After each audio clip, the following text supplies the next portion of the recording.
Okay, my fifth and final resource or technology is called My Bib. I had never heard of this before, but I actually found it pretty cool. You can create a free account. It's for bibliographies or references. I always used to use Citation Machine, but I thought this was super user-friendly and a lot less chaotic than Citation Machine is. You can add a citation for websites, books, journals, videos, and lots of other things. You can also drag and drop PDFs here or enter manually. So I chose Charlotte's Web. It's just this easy book that I typed in.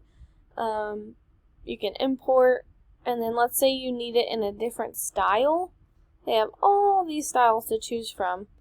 So let's say you need it in MLA format. You can put it in MLA format.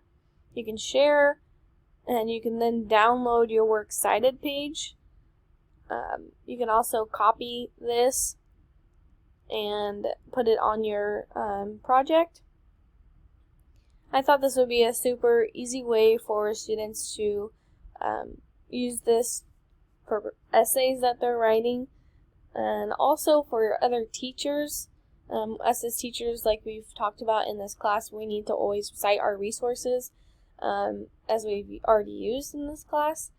And I thought this was a super neat way, and it's very user-friendly.